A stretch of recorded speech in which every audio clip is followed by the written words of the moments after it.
Good morning, everyone. Welcome to Hot Topics, 10 a.m. Eastern Time, 7 a.m. where I am on the West Coast. And yet and still, there are people in the chat who are saying, wake up, Don. I guess you guys know that I am out of town and on business here. And I'll tell you in a little bit what I'm going to do. But thank you for joining us. Let me know where you're streaming from. So glad that you're here. Did you watch that shit show last night? And maybe you didn't. And I'm not going to burden you too much with what it was, what happened, but there are some things that you need to know this morning. So I'm so glad that you're here. Before I get into anything, I have to tell you, as you know, how important it is for you to hit the thumbs up, for you to like, for you to subscribe, and to join the channel to make sure that lots of folks get to see our conversation and hear our conversation. So let me know. I see Boulder, Colorado's in the chat. South Carolina is here this morning streaming with us. Charlotte, North Carolina streaming with us. Missouri, Indianapolis, Indiana, Baltimore is here. California here as well. Orange County, New York. Lots of folks. So thank you. Milwaukee, Louisville, all over. Orlando, Florida. So good morning, streaming from Washington, D.C. Hi, Susie from Los Angeles. Yeah, 7 a.m., Peoria, Illinois. Guys, I'm so proud of what we're doing. We had a massive, massive audience last night, I think to rival any channel. And I got great notes from our panelists who said, I'm so glad that you're here. I can read your notes and the comments from the Lemonheads on with us as we are talking, and you have built something really special, a community where people can come and be themselves. And you know, that makes me really happy. And thank you. Look at you guys already supporting us this morning. So thank you. You can become a member. The membership link, we'll post it at the top of the chat. I hope it's there, but if it's not, we'll bring it up there shortly. So make sure you hit the thumbs up, hit the like. If you're following us on TikTok, same thing. Watching us, make sure you hit the hearts. Instagram, we're live as well, and also on Facebook. So again, thank you so much. So where do we start? By the way, I'm in Los Angeles. I did the not to run the comb through your hair thing. I just did this out of the shower. So some of you will recognize it, and some of you will say curly, others will say nappy. I don't care, but this is my hair, and I'm trying to let it grow out. If you've noticed, I'm letting my hair grow. And now I'm going to stop cutting it so much because I had to do that when I was on mainstream television because you have to have a certain kind of thing. I'm just going to let it grow now and see what happens. Since I was a little kid, I haven't had my hair long because I've been working since I was 15 years old. And I have to be respectable. So now I can just let it go. So I just want to put up real quick, Andy, can we put up the market? Because there were huge losses yesterday. They're trying to fight back, but it's up 170, not nearly enough. We've lost 6 months of gains. And so this little bit is not making up. And certainly I don't believe what the president did, what Donald Trump did last night is going to make that much of a difference. I think it's in the long term, we're going to be in a world of hurt because I don't think he knows what he's doing. And they've been saying, you got to go through the pain. You got to go through the pain. So let me just show you. I'll show you the moment that really got me last night and kind of encapsulates what we do, what the Democrats do, what happens moving forward. Okay. This was, I think, the moment that stood out to me the most last night. And it is Congressman Al Green from Texas in defiance and getting kicked out, as a matter of fact. Roll it. Members are directed to uphold and maintain decorum in the House and to cease any further disruptions. That's your warning.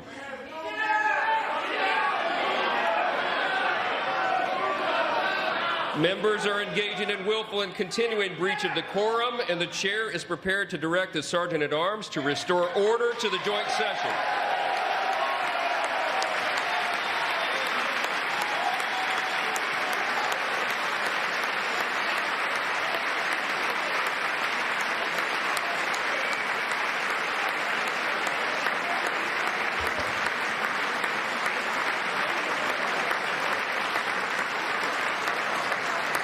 Mr. Green, take your seat. Take your seat, sir. Take your seat. Finding that members continue to engage in willful and concerted disruption of proper decorum, the chair now directs the Sergeant-at-Arms to restore order Remove this gentleman from the chamber.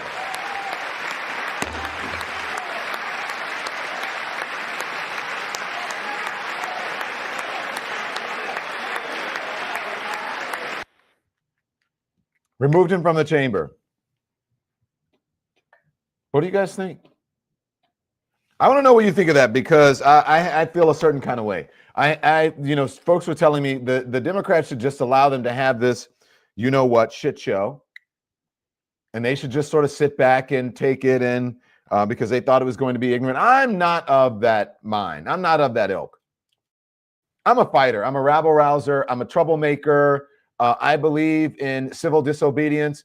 I believe in sometimes you have to, not sometimes, you got to fight the powers that be. Come on. Otherwise, you're just a stooge. Otherwise, you're just for the man. I don't know what's in my DNA. Well, I do know what's in my DNA. A lot of people who fought and died for the rights of all of us, for every single type of demographic, for women, for Latinos, for Black people, for white men, for Black men, for Latino men, for Hispanics, for Jewish people, for Muslims, all kinds of people they fought for. When they said civil rights, they didn't just say civil rights for people who look like me. And you're right, Jazz and Laughter, they want to remove the truth, because he wanted to talk to him about Medicare in the midst of all those lies, and more lies on top of lies. Sabrina 9, you're right. And we're going to show that they never removed Marjorie Taylor Greene and Lauren Boebert. Remember Lauren Taylor Greene, put up the picture. And Marjorie Taylor Greene and Lauren Boebert. Remember we did that with Joe Biden? Screaming at him. Where were the guys in suits? Where was the sergeant at arms? Where were the people to remove these? Where they didn't remove the white ladies. Why are they removing the Black men? When the Black man is trying to fight for the rights of all people and trying to be heard, trying to get the people to understand and hear that this administration is trying to remove Medicare and Medicaid. Now, I see that we have some trolls in the chat. Thank you very much. I'm glad. I'm so good. Thank you for being here, because you're going to learn today. You're going to learn today. Hopefully, you will get some learning and some lessons out of this that will help you on your journey to truth and reality, that you will know that you too have gotten rights and privileges on the backs of the civil rights movement, which is on the backs of Black people. That is true. That is just American history. Now, that happened last night with Al Green, but this happened. Why didn't these trolls get kicked out? These rabble-rousers. Here it is. Many of the world's fittest and best trained warriors in the world, never the same. Headaches, numbness, dizziness. A cancer that would put them in a flag draped coffin. I know.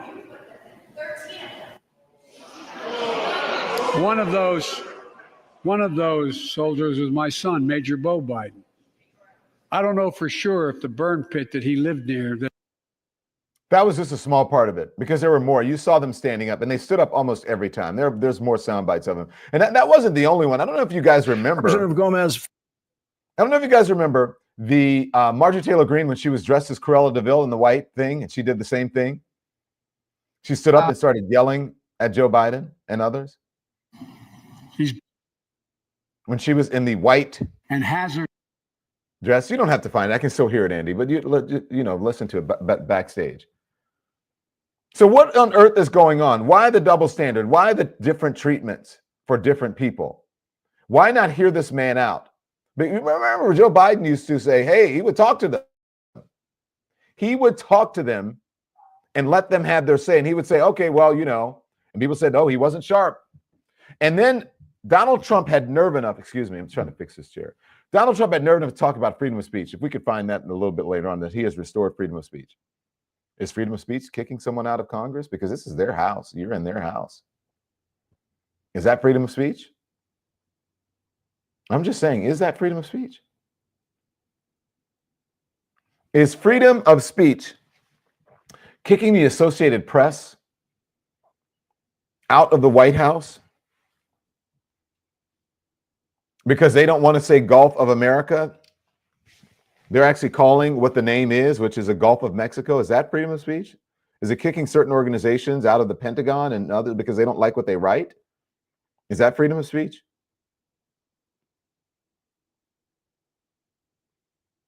Talk to them. Hey, listen, I know you're upset, Congressman Green. Yeah, but if you'll hear me out, I'll explain to you why I'm doing this.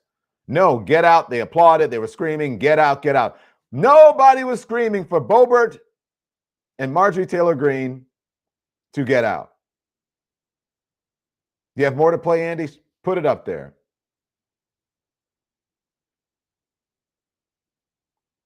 I'm getting it now. Is that them? Okay. I'm just, last night, again, was just a lie show. It was a show. How do I even talk about this? Because I've got the elements that I wanted to, but how do I put this into context for you? It was basically, do you guys know what a glaze fest, the kids call glaze, when you're just, complimenting someone just for the compliments because you just want them to be nice to you because you want to, some sort of clout with them. Oh, yes, you're great. You're great. Oh my gosh, I love you so much. Let me see if I can stand up and applaud and be louder so that you can see me and that you'll give me some favor. I'll get some clout with you. That's what happened last night. And we'll go through the fact checks. And I want to go through the fact checks with you because, again, it was lies. Let's pull up the article. It's from NBC News. And then I'm going to play to you what was said afterwards. And so from NBC News, Trump's address to Congress was built on a foundation of lies. And it was. Thank you, Steve Bannon, from NBC News. A few days after Donald Trump's first term ended and the Republican grudgingly left the White House, the Washington Post published a memorable report on the number of false and misleading claims he made during this first term. The total was incredible. By the end of his term, the report explained Trump had accumulated some 30,573, he says, untruths. I call them lies. Let's go to last night. Scroll up. Averaging 21 erroneous claims per day. Scroll down, excuse me. Let's go straight to the lies. Okay? So last night, here we go. Trump said that we inherited the last administration in economic catastrophe from the last administration. That was a fucking lie. His economy is terrible right now. Look at the stock market if you don't believe me. Look at what's happening with the cost of goods. Look at what's happening with inflation and so on. We inherited from the last administration an economic catastrophe. A lie. Trump said we're going to have growth in the auto industry like nobody's ever seen. Plants are opening up all over the place. That is a lie as well. Keep scrolling. Trump said towns like Aurora, Colorado, and Springfield, Ohio were destroyed by immigrants. That isn't true. The immigrants were welcomed in those places. We discussed it in our panel last night. I don't know if you've seen it. The immigrants were welcomed in those places because they're adding to the tax base. They are renovating dilapidated homes. They're shopping in stores that had few customers. They're there. They're taking jobs that they needed jobs to be taken, needed jobs to be done. This was a lie on top of lie speech. If his lips are moving, he is lying, period, says some RC. And you're right about that. Trump said in reference to Europe and aid to Ukraine, we have spent perhaps $350 billion and they've spent $100 billion. Another lie. I don't know why they're afraid to call it a lie. They're just saying it wasn't true. Trump said, for the first time in modern history, more Americans believe that our country is headed in the right direction than the wrong direction. Another flat out damn lie. And guess what? The people in his bubble will not hear this. They will sit in front of the television all day on the Fox News or some other conservative channel or on the radio listening to Sean Hannity and whoever, and they will believe all the lies that came out that he said last night. The lies and chaos are not rhetoric. It's horrifically real. Azalea Bloom, you're right. And they'll believe it They'll say, did you see our president last night? And he did this and he's doing that. And he lied about the border. He lied about everything. For the first time in modern history, Americans believe our country is heading the right direction, then the wrong direction. A lie. Trump said in reference to the Biden era inflation rates were the worst, perhaps even in the history of our country. They're not sure. They are sure. And it was a lie. The administration imposed an electric vehicle mandate. The Biden administration, another lie. I stopped all government censorship. Another lie. Believe it or not, government database lists 4.7 million Social Security members from people aged 100 to 109 years old. It lists 3.6 million people from ages 110 to 119. Don't believe it, because it was a lie. How much time do you have? Biden administration closed more than 100 power plants. A flat out lie. Now, all night, we sat there, for those of us who had to watch it, and just listened. It was like an award show for lies. This is what we've done. This is what we should get credit for. We've only been in office 40 days. They don't usually hold a State of the Union until a year after a president has been in office. So this wasn't an official State of the Union. This was an official lie fest, and he called it a joint address to Congress. Basically saying it was an award show for what they believe the Trump administration has accomplished, most of it based on lies, and patting themselves on the back, and then hear me here and hear me clear. Using people who have gone through tragedy, and some of them, many of them who have survived and overcome the worst odds, using them as props. I hate it when they do that. I hate it when Democrats do that. That little boy last night, awful that he has cancer. I hope that he survives, but to use him as a prop to prop up yourself.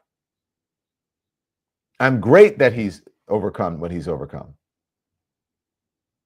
Give him all the accolades in the world, but don't use him as a prop and then have this guy, the white guy, hold him up. It's like, we don't need the white savior thing.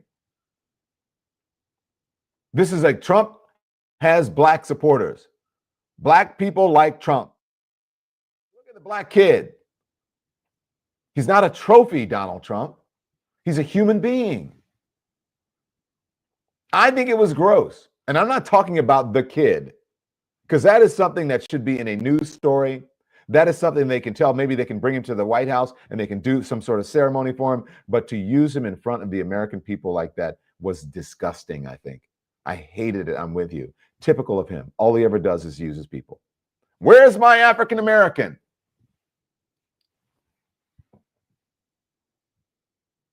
Yes, sir, Mr. Trump. Donald Trump said presidential election of November 5th was a mandate like has not been seen in many decades. It was not a mandate. His victory was not that big. It was only by a point, if that much, and a plurality of the voters. The Electoral College was a big win, but not a mandate and not a landslide. His first-term economic agenda produced the most successful economy in the history of our country. That is a flat-out lie. The only economy that's worse than Donald Trump's economy, well, it's not worse. He is the worst economy. His economy is worse than Jimmy Carter, 1980s, or late 70s, early 80s. His economy is worse. And the only economy that it's worse than now was his first economy.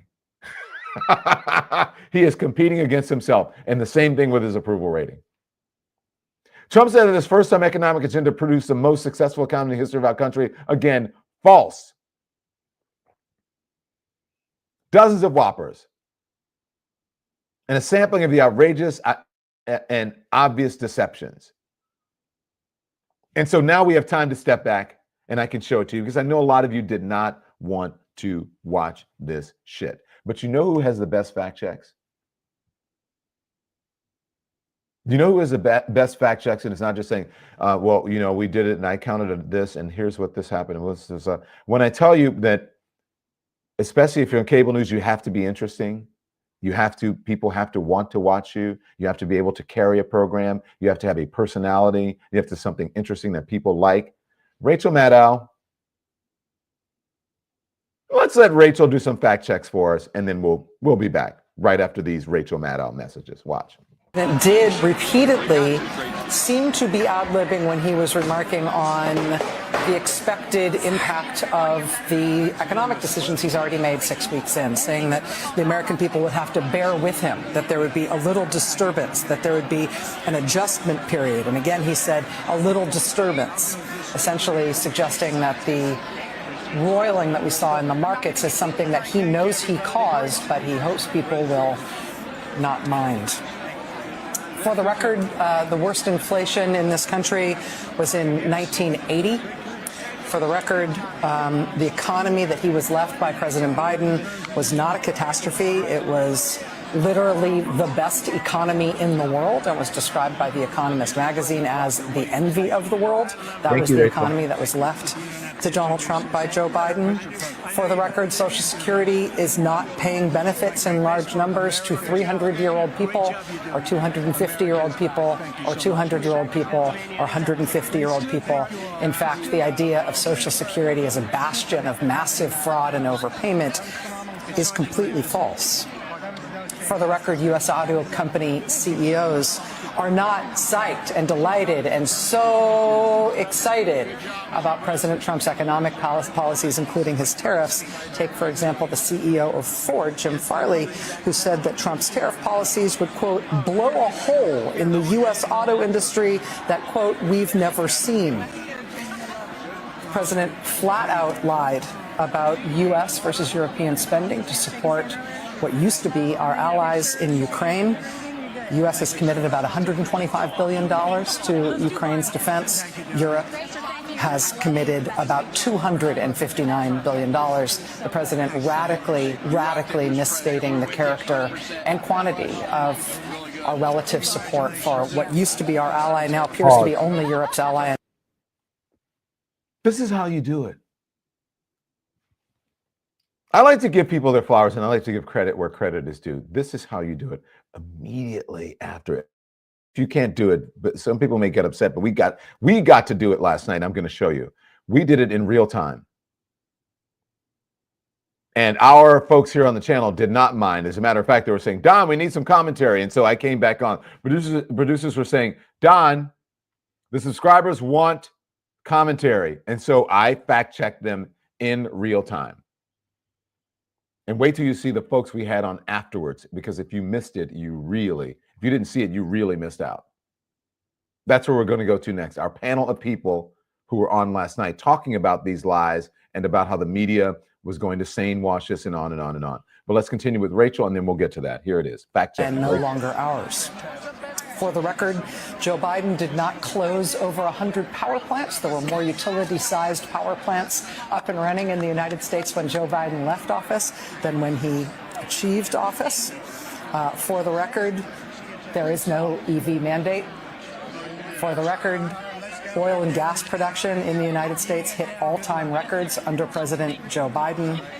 For the record, even DOGE has never claimed that they have saved hundreds of billions of dollars in savings.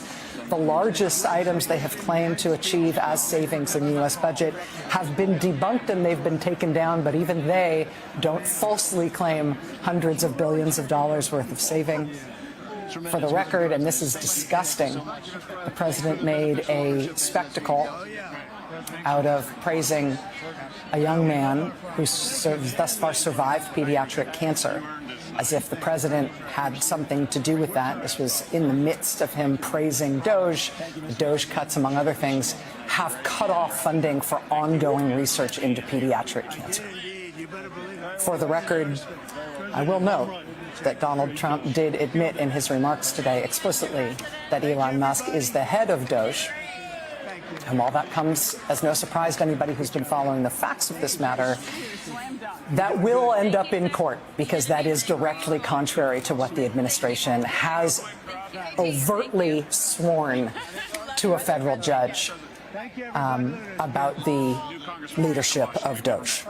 I should also note, and this doesn't have to be for the record, I'll just note it for our own experience tonight, that at that point in the speech, when the president talked about how we will no longer be ruled by unelected bureaucrats, Democrats in the Don't know chamber what's happening with pointed that. and laughed at Elon Anyway, Musk. so she said not for the record, but okay, good. Sorry about that, guys.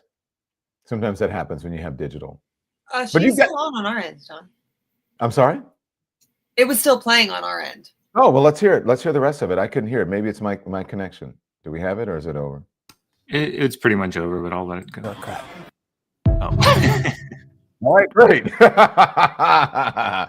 That was him saying, we don't want to hear any more of this crap of lies, not from Rachel, but from Donald Trump. So that was just a fact check of some of the things. And so, as I said, someone has a mic open. As I said, the media is going to try to sane wash this. That is how you do it, rather than let's bring in the person, let's bring in the fact checker. Boring. Nikki, I said to you as we were playing the fact checkers, I was saying, how much do these fact checkers, when you do it like this, how much does it matter? And you said what? Nikki? Oh, sorry. I don't remember, honestly. I asked you about the... Go ahead. I think it definitely matters, the fact checking, but you have to be able to present it in a way that people are actually going to hear it. And I think people just sort of doze off when you're just saying, here are the fact checkers. When you present it in a way that gets people to sort of understand it and make it real and relatable to their lives, rather than just a fact-checking segment where people get up and they go to the bathroom. That's all I'm saying. Exactly. That's the social media world we live in. We need to make it tight and interesting. So let's talk about the tight, interesting panel, and then I'm going to get to that we had on last night that talked about the sane washing of all of this. It talked about why certain people were at this speech, this fake State of the Union. Mehdi Hassan speaking about the media. We had Mehdi Hassan on last night. Mehdi Hassan and Jim Acosta. Well, this is Mehdi Hassan speaking. Here it is. Tools, but Democrats really have to find a way.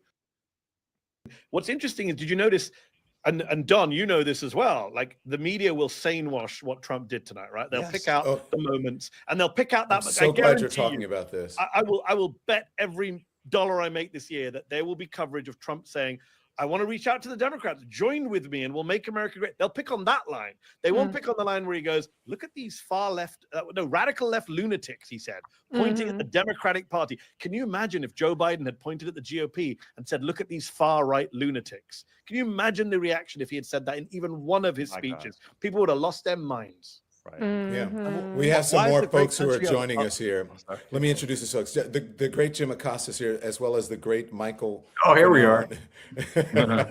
You guys are on stage right now, so thank you all for joining us. Here comes trouble.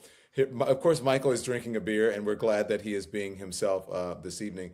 I've got to ask, let me play something, and I want to get you guys the response. No, I can fast forward to Jim's comments. That's okay. Let's go to Jim's comments on the media.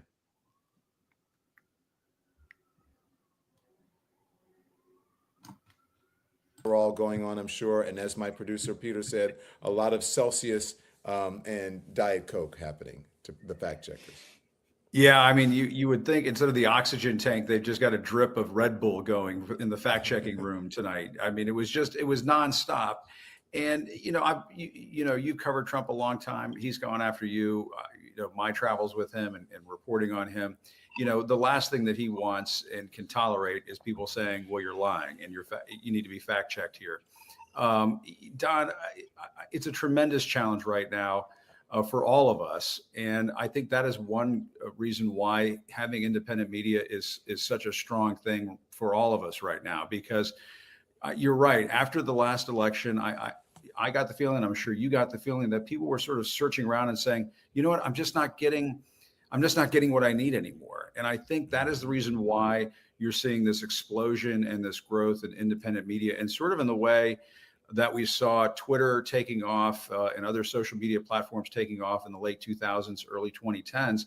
I think you're going to see independent media continue to grow and see folks like you and me and Mike and Jacob and Mehdi, who just left, and Reese and Clay and so on, kind of joining forces. I've been saying in the last several weeks, we need kind of a NATO alliance for the truth. I agree. Because Donald Trump is like an ICBM aimed at honesty and truth and decency in this world. And the only way to stop that from winning the day is for all of us to band together and just do our part, do what we can. And that's why I'm glad to come on with you. I'll do it anytime I can, and hope you'll do the same. And we can help Mehdi out and help the other folks out here. Mike and I were just doing a thing, and just let that keep growing and just let it happen organically. I think it's going to happen. Yeah, without any question, I will do it. I mean, I saw Muted. Pause. Okay, great. So look at this is what I just want to show you, the power of independent media. Okay. To have these folks up on the screen. And then we also had Mehdi there as well. Mehdi, who's independent, Jim, who's independent now, Reese and Clay have their radio shows. And then Jacob Ward, who is a longtime correspondent. But this shows you the power of independent media and where it can go and what it can do. And that's why it's so important for you guys to support us. I hate to keep saying that, but it's true. That's why you have to subscribe. You have to hit that thumbs up. You have to become a member, because then we keep it free of corporate influence. And we got to say whatever we wanted to say last night. And it was not sane washing. It was not false equivalence. So if you missed the panel, I'm not saying you should have watched the thing last night, because if I wasn't doing this, I probably would not have watched myself. I would not want to put myself through that agony. But to be able to have a post-analysis show like this just really warmed my heart. And I'm just so happy that you guys are here helping to build a community. So thank you for that. And thank you for your continued support. But let's get back to last night. Start from the beginning. If we can start from the beginning, where we came in and I was asking the question, Andy, about about Elon Musk, who had the most standing ovations last night, and what the reaction to Elon Musk being there and from the American people, what that is like. So here it is. Let's pick up from there. Go. Let me play something, and I want to get you guys the response to this. This is, I'm not sure who's leading in the standing ovations tonight. Either it was the DJ, the kid, or it was this guy. Play it, please. I've created the brand new Department of Government Efficiency. Doge. Perhaps you've heard of it. Perhaps.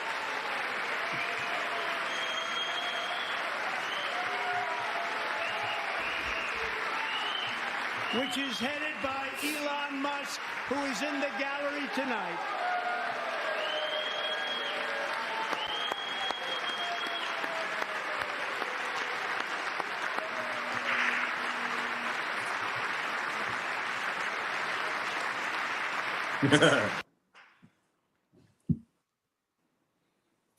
You're muted, Don. I'm muted. So my question is, number one, why is he there? And I think also they're playing a very dangerous game, because people around the country are not happy with Elon Musk and what's happening with this Doge, Department of Government Efficiency. You see Democratic lawmakers, Jim Acosta, going back to their very conservative districts, and they're getting an earful. And then now there are members of Congress, at least the head of the RNC or the RCC or whatever it's called, they are saying, put a hold on these town halls because it's making our dear leader look bad. Stop. Am I correct? Is that dangerous for him to do that? And why is he doing it? Why is he kissing Elon Musk's butt? Well, I mean, my goodness, on that one particular question, we could be here for some time now. But Don, my favorite part is when Trump said the days of unelected bureaucrats running things are over. And I think Exactly. Did they immediately cut to a shot of Elon Musk there, or it was right around? I was like, there's two on the nose here. The C-SPAN guys are good here tonight. And then, the other thing was, and one of your smart folks here might be able to help, illuminate us on this, but at one point, Trump said that Elon Musk is running Doge, that he is the head of Doge, which is something that they've been trying to say in court is not the case. It's not happening. Yeah. So, Mike and I were just doing a quick Substack before I came on with you. this was a bullshit palooza. I mean, you know, Trump was the same wave of bullshit he rode into the White House, I guess, is still cresting, and he's still trying to ride it right now. I mean, one would think he's only been in office for what, 6 weeks, and he gave an hour and 35-minute speech. I mean, even Fidel Castro was waking up and saying, you know, it's time to go home, Mr. President. You know, it's just, sorry, you know, it's late. So I'm just giving all my material in one fell swoop there. But. Michael, I've got some questions for you, but I want to know because go you ahead, said man. we got to protect our men and women in blue and uniform, but go on. What say you? No, I mean, my first assessment was, Mr. Trump, what you just said is one of the most insanely idiotic things that I've ever heard. At no point in your rambling, incoherent response were you even close to anything that could be considered a rational thought. Everyone in this country is now dumber for having listened to it. I award you no points, and may God have mercy on your soul. This was verbal masturbation. I learned absolutely nothing other than, you know, Donald Trump ingratiating his supporters and talking about tariffs, how he backs the blue, which is absolutely fucking insane to me as a law enforcement officer that responded to the Capitol on January 6th, defended the Capitol from violent insurrectionist Trump supporters who were there at his behest. I mean, it's insanity. I would say that's one of the few times we saw him speak speak up and actually, you know, that's when the Democrats actually booed him, was when he began to talk about protecting police and the rest of it. I mean, because the craziness of him trotting that out in the Capitol building, where we saw footage of you know, folks breaking in. That was an extraordinary moment to see him just cynically, you know, trotting out the you know, the widow of a dead cop. You know, I even the mild-mannered Democrats had to boo that one, it seemed to me. Yeah. Reese, let's can we talk about the women? There's a woman on this panel, the women there. I think Pam Bondi was that, I think she was the only. All right. So that was, just wanted to give you a taste of the panel last night. Because so if you're not, look, I hate to like pat ourselves on the back, but I thought that was the best. And I've seen some clips from some, you know, cable news or linear news panel, and nothing like this. Because we get to say whatever the hell we want. Mehdi Hassan is the truth. My black is beautiful. Mehdi Hassan is the truth. Jacob Ward is fantastic. Every single person on this panel, and the diversity. It was just these are people we just thought we didn't have to go, oh my God, who's diverse? Whatever. We just call the people who we have on, who we respect, and they are of all different hues, all different ethnicities. Women. There was supposed to be Judy Gold was supposed to be on, but Judy was tired. So we even had a white woman who was supposed to be on. And that's what it's supposed to be like. This is what America is like. Now, let's talk about what the Democrats should or should not be doing, okay? I wonder how you feel about what happened with Congressman Al Green. Now, this is what Hakeem Jeffries put up. Hakeem Jeffries apparently Jeffries told the House Democrats to express unity and a tame counter to Trump's address tonight. Sources say, told Punch Bowl reporter that. What does that mean, Jeffries? Can you guys please tell me, what does that mean? A tame counter to Trump's address tonight? Isn't that what got Democrats in the position that they're in now, where they're neutered and they seem so lame? There were some folks who were fighting back quietly, but I think Al Green was the most boisterous out front one. But this is where, folks, I want to play the one where folks are holding up signs about Doge and about Elon Musk. This is how Democrats fought back, with whiteboards or blackboards. I want to know what you thought about that. Here it is.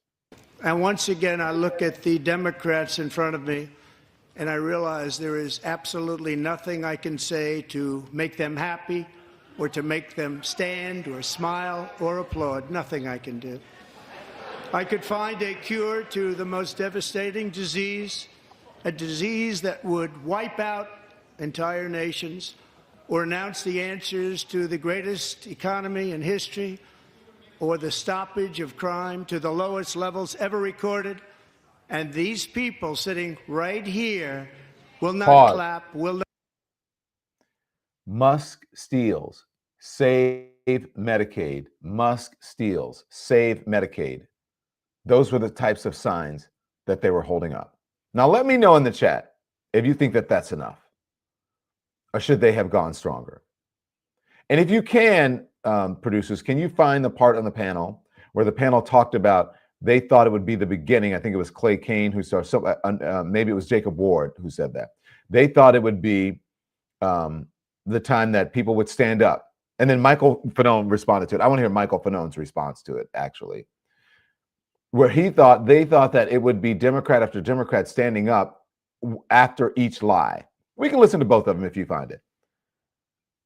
But was this enough? Do you think that was enough, or should they have done more? Should they have even showed up last night?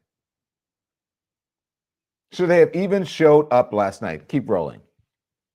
Not stand and certainly will not cheer for these astronomical achievements. They won't do it, no matter what. Five times I've been up here. It's very sad, and it just shouldn't be this way. Now, here's the thing that you should know. They should have walked out. Says good vibes. I don't think they should have been there if you really want to show something. Not enough. Need revolutionary response. I agree with that, Shanti Dennis. Now, I thought it was him saying, calling the Democrats out. That was actually pretty smart of him. It was snarky, right? It's weak. Do better, Dems, says Cole Davis. Maybe they should have just had an empty side of the chamber to show we're not putting up with this bullshit. They should have boycotted it. Especially when you have someone who is name calling. Now, people are talking about Congressman Al Green and that, oh my God, maybe he should have shown some decorum. This is the man who was calling Senator Susan Warren out of her name last night, calling her a racist name. That was a racist comment. Here it is. Watch. Do you want to keep it going for another 5 years? Yeah, you would say Pocahontas says yes. And they laugh.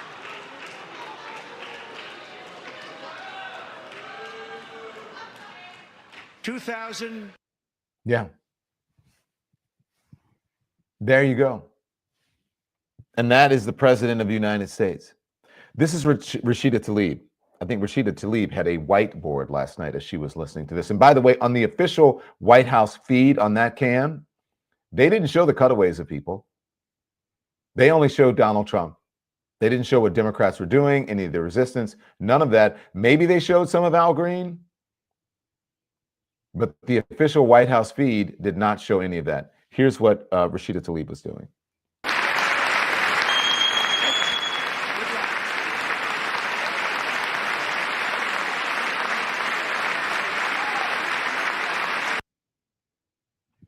Start by paying your taxes, because he was talking about what he wanted to do with taxes.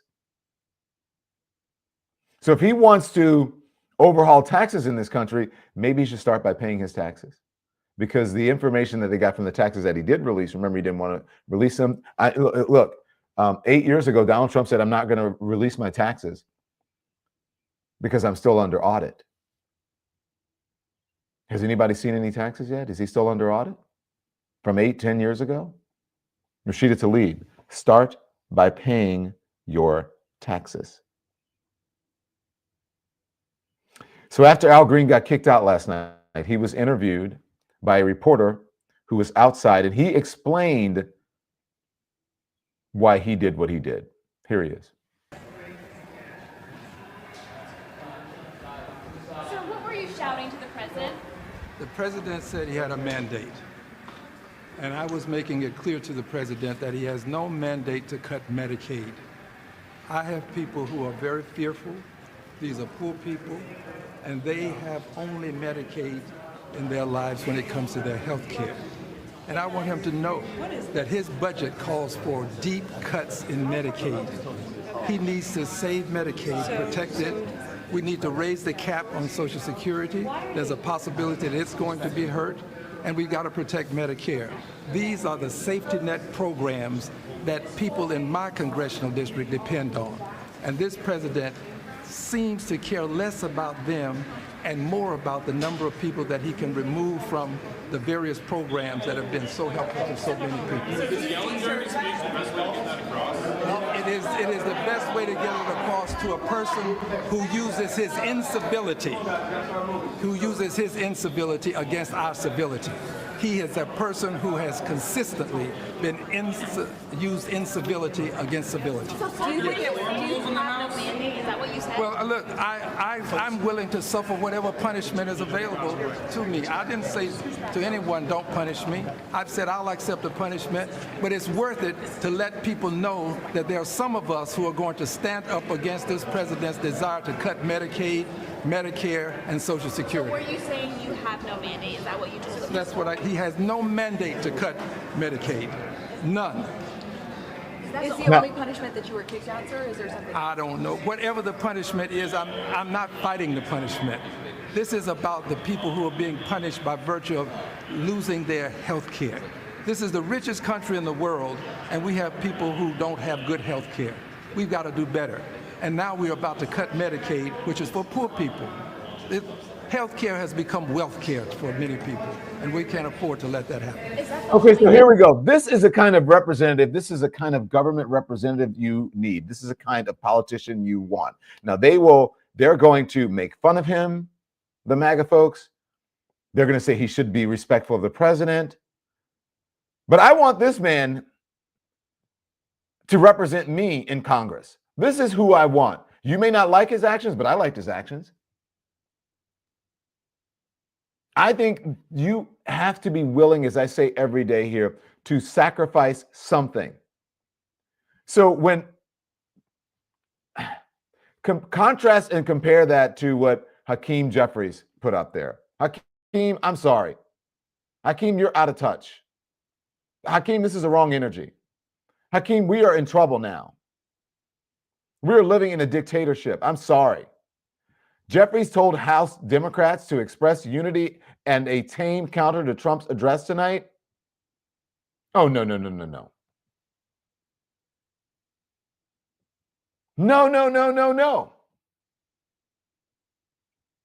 And so Al Green is saying, I am willing to suffer the consequences of whatever it is because people voted for me, elected me to come to the Congress to represent them, not to worry about speaking out, not to worry about any of those things. That's not why he was to be concerned about, I don't know, some censure or something. To be concerned about that, that is not what the issue is. And that's not what he should have been concerned about. I agree 150% with him. You know who else walked out? Jasmine Crockett. And they interviewed Jasmine Crockett as she left. And they said, hey, Jasmine Crockett, what would you say to Donald Trump? This is her response. This is the energy I think people want. Thank you for making the back of my head famous. But second of all, if we could do a sequel,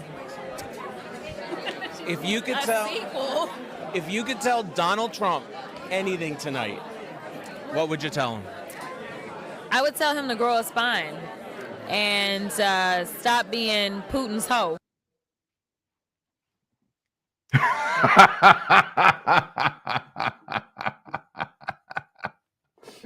I'm just saying. But where is the lie? Do you guys agree? Maybe you don't like that kind of language. She did walk out. She is standing up. Maybe you don't like that kind of language. What do you think? Is Jasmine Crockett right? Is this the energy that we need now? Again, because we're in trouble. Look at what's happening with our money. I keep it up. I don't usually follow that. That's not my thing.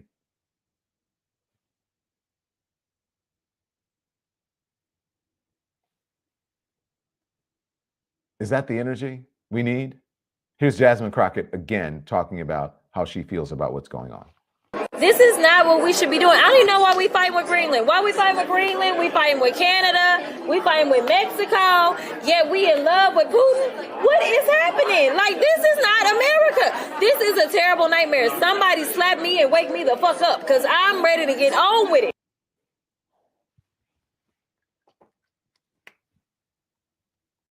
Is that the energy we need right now? Or do we need the Hakeem Jeffries? Let's put it up again.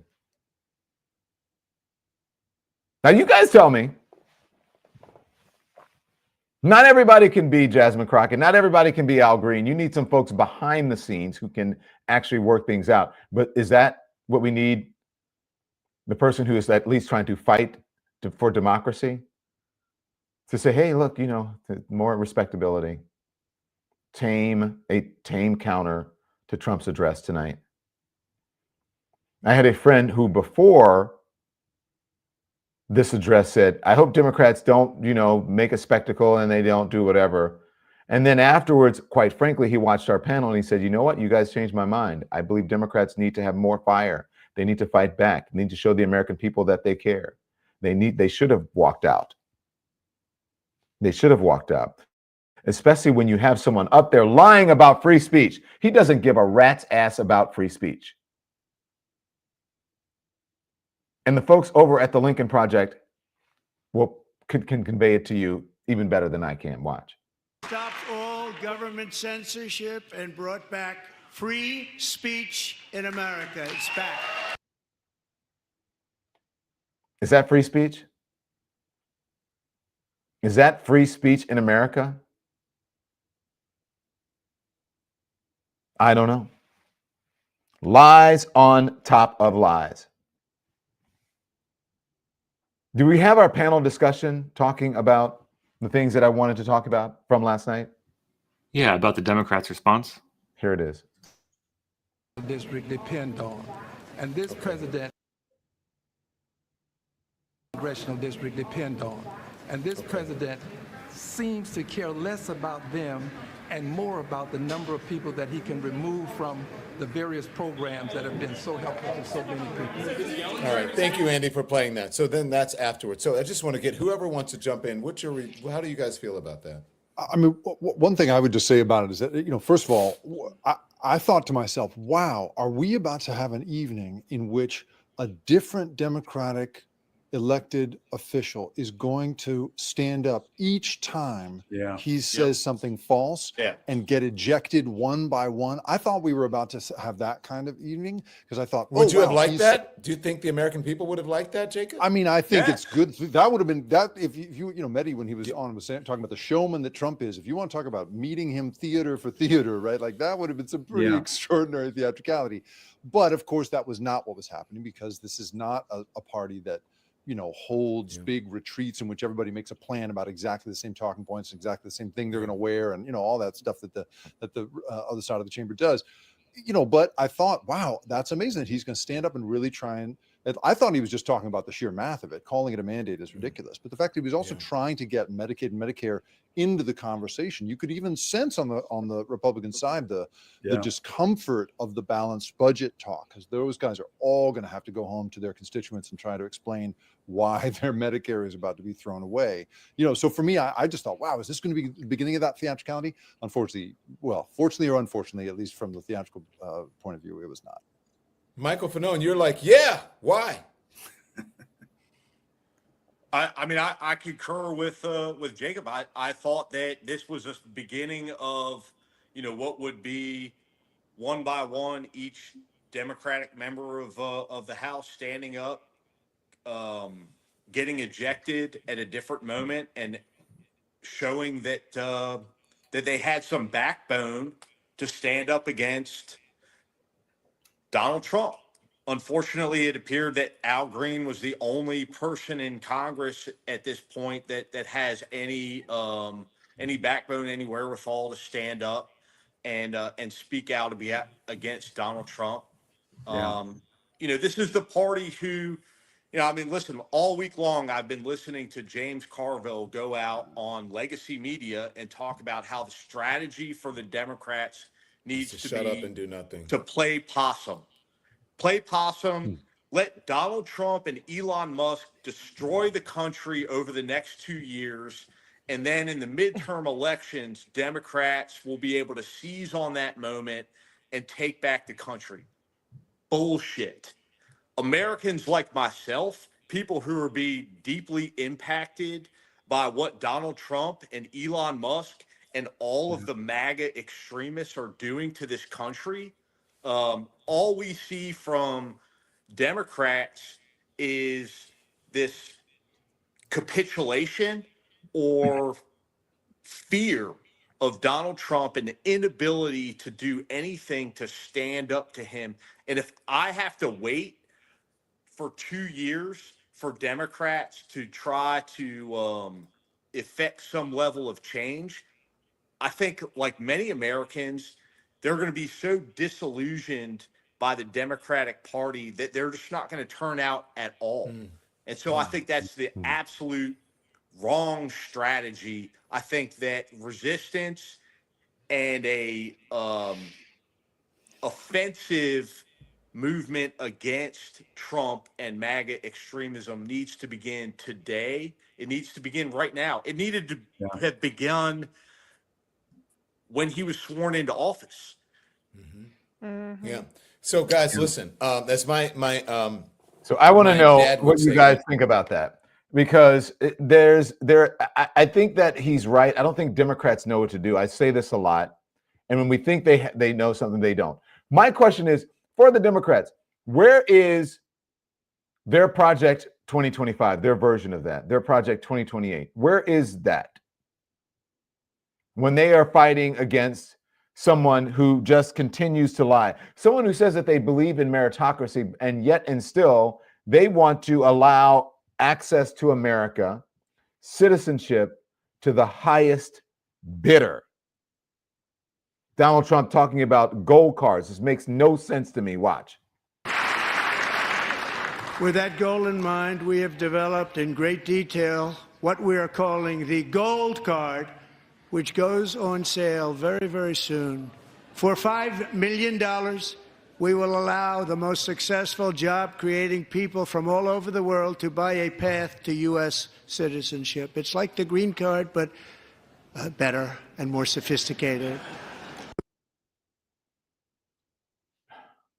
Wait, I thought it was supposed to be on merit. I thought people were supposed to come in, wait their turns, go through the fair process. Isn't that the whole idea of what they're telling people at the border that they're supposed to do? Aren't they telling people that you're not supposed to be given advantages because of anything, because of money, because of ethnicity, because of gender, any of those things? But if you have enough money, if you have $5 million, you can come into the United States. That's what the Democrats should be fighting for. Donald Trump said that he had the best approval rating, that his approval rating is better than anyone. That is great. That is a huge lie. You guys don't believe anything. You can't believe anything this guy says. I'm serious. I hate to say that. I know it sounds hyperbolic, but you cannot believe anything he says. Harry Enton over at the CNN. This is before last night.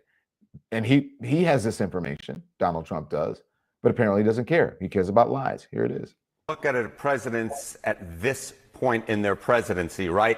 And the word here that I would use to describe Trump is awful. In fact, the only person who does worse than Trump does right now with a +1 net approval rating is himself. Back in 2017 when he was at -8. So he's doing better than he was. I was going to say, you could put it another way. He's making gains. He's making gains, but he's doing worse than everybody else. The average president at this point, get this, plus 27 points on their net approval rating. Donald Trump is doing historically awful. The only person he beats is, again, himself from term number 1.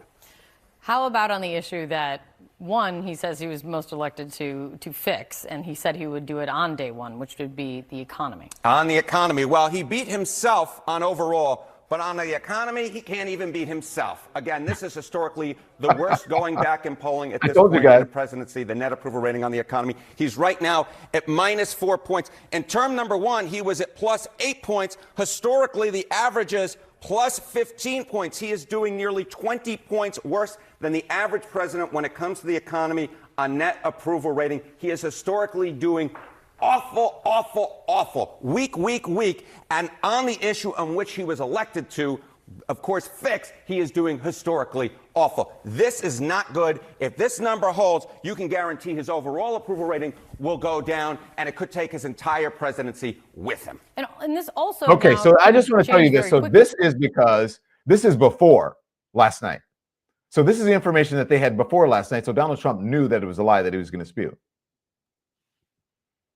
This is Newsweek on the approval rating. Now, this was after the speech last night. Donald Trump's approval rating goes negative for the first time in his presidency. Goes negative for the first time in his presidency. And yet he stands on that stage and he lies. And people eat it up. I don't understand this country and the people who believe this mess.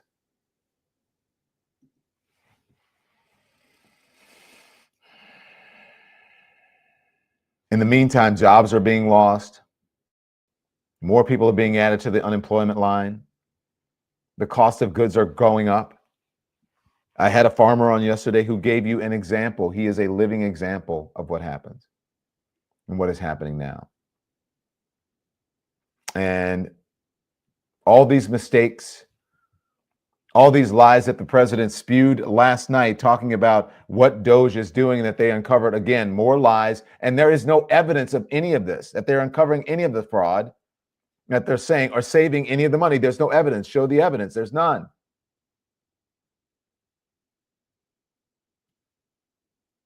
And yet and still, the people who are running it, the Doge kids that he shouted out last night, the folks who are getting the information from, getting standing ovations last night.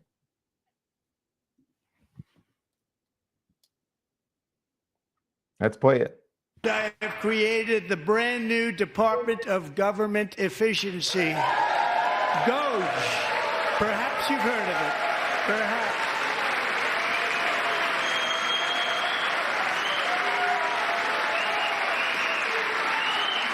Which is headed by Elon Musk, who is in the gallery tonight.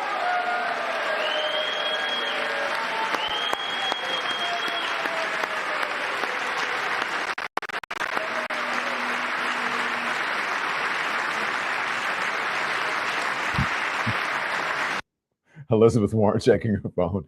I wonder if the lawyers caught that. They should have caught it in the speech. Because in legal documents, in order to try to make these firings legal, they're saying that Elon Musk is not head Doge. He has nothing to do with it, that he is an advisor to the president. That's what they're saying, only an advisory role. Now he is saying that Elon Musk heads Doge. I don't know how that is going to play.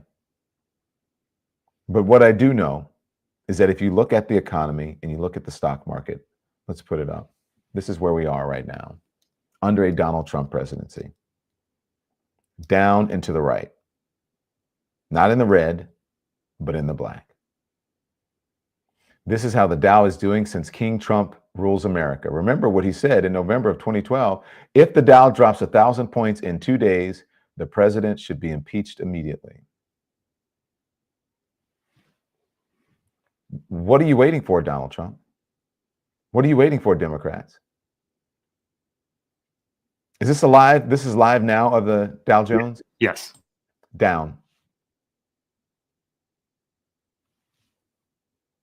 Remember, this is your short-term pain, they say, that you're going to have to deal with. They say it's going to be short-term pain. Others say it's going to be at least 2 years.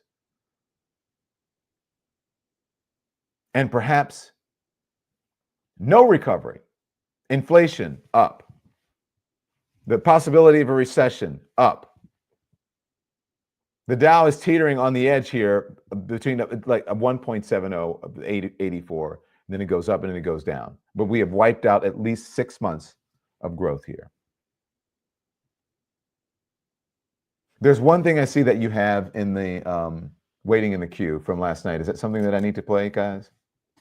It's Trump talking about if you kill a cop, you'll get the death penalty. Yeah. Okay. So let's talk about this. And then if you can find it where I talked to Michael Fanone, I think it was at the end. It was one of the last things that I said to him when I asked him why about January 6th. But this is what he's saying. He wants to back the blue, and this is what he wants with police officers. I'm not saying I'm against any of this, but the hypocrisy of him to say this and then pardon 15 to 1,600 people who beat up police officers when he doesn't appear to be backing the blue, this is what he said. Requiring a mandatory death penalty for anyone who murders a police officer. And tonight I'm asking Congress to pass that policy into permanent law. Yeah. So the last thing that I asked Michael Fanone last night was about why this was just a sort of, I don't know, as I call it, an award show of pats on the backs, and really about not usually the State of the Union is about what the administration has accomplished in their first year. A look back at what they've accomplished in the first year. We've done this, this, and this.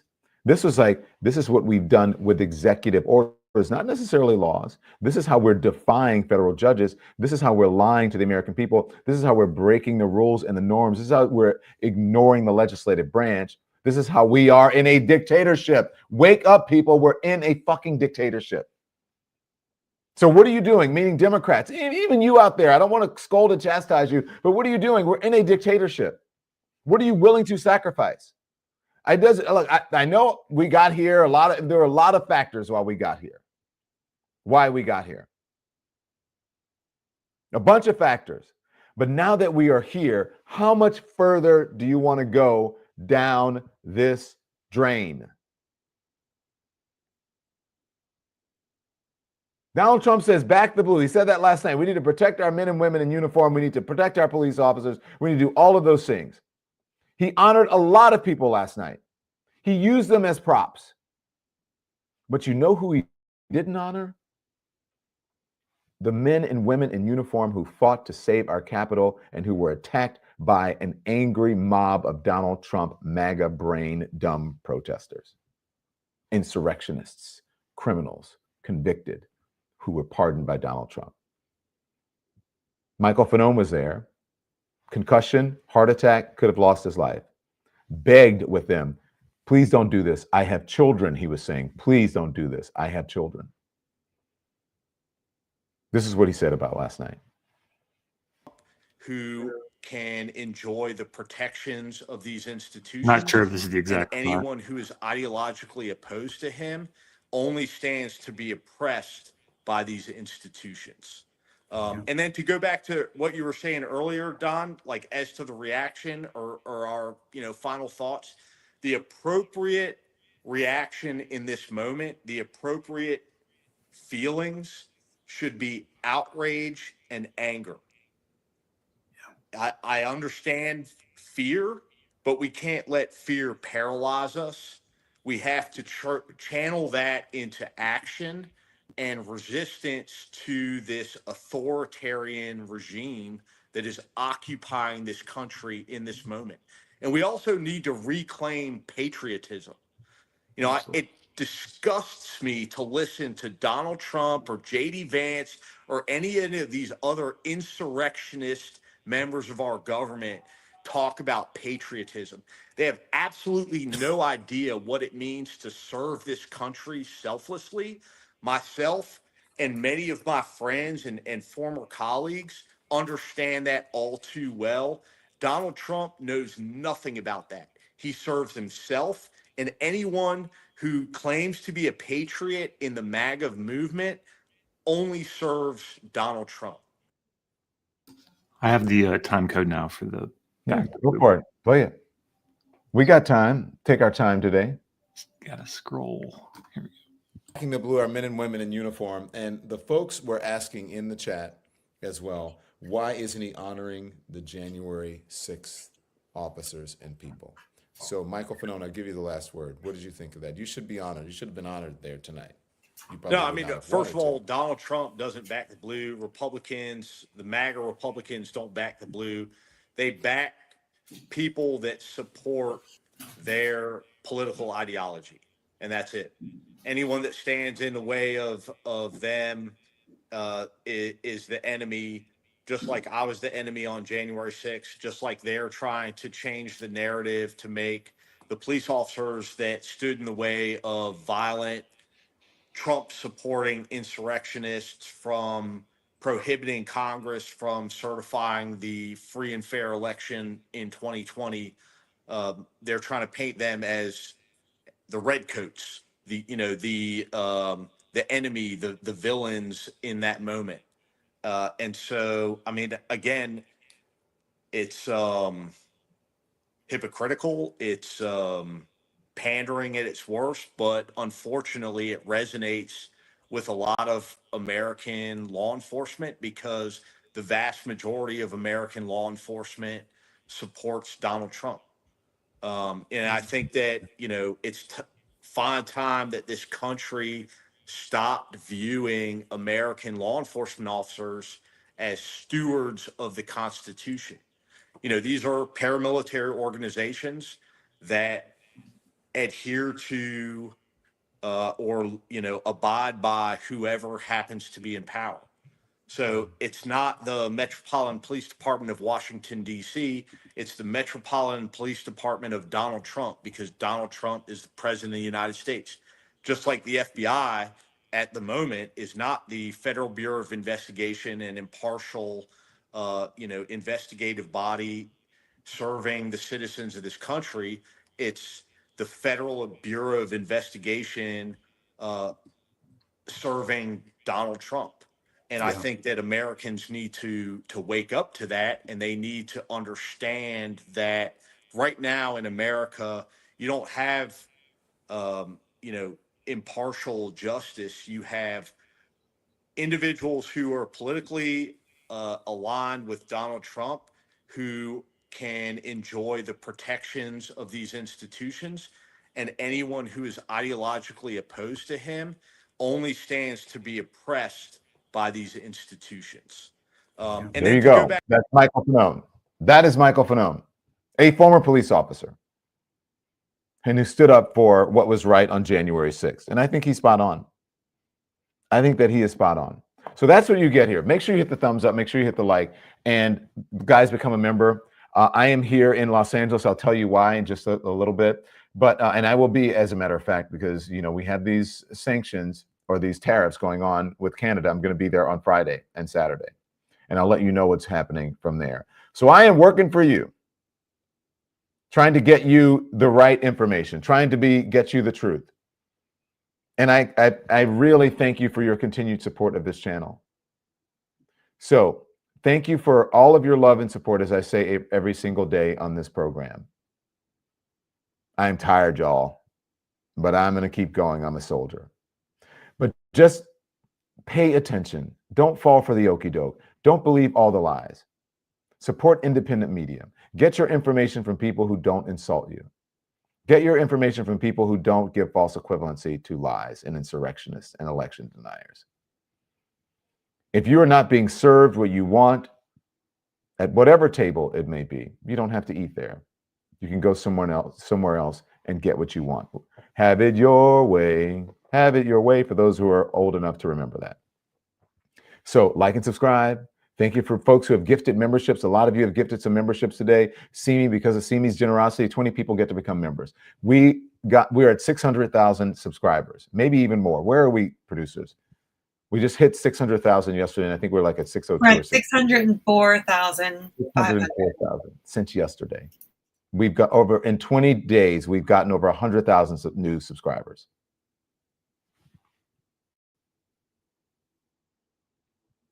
The hunger is out there, and people are realizing that here at the Don Lemon channel, on the Don Lemon show, at the Lemon Nation, the truth is being told, and it's a community where you can be a part of. Okay? Where we talk about what you say. And if you're at the highest tier of our membership, you actually get to be on the show yourself, just like that panel last night. So enough of me rambling on. I love you guys. I can't tell you how much. Have a great day. You can be informed without being inundated. So that's why I say turn the TV off. Thanks everyone for watching. Your support means the world to us. So make sure you hit the like button and you subscribe to our channel to make sure that you never ever miss a video. We're live every day, 10 a.m. Eastern time, We drop even more content at 2 p.m. Eastern and 5 p.m. Eastern. And if you want more Don Lemon Show content, we'd love for you to become a member of the Lemon community, where you will receive access to special community posts. You'll get exclusive content and members-only live shows. So head over to our channel page or click the join button on this video. Again, thank you for watching. We appreciate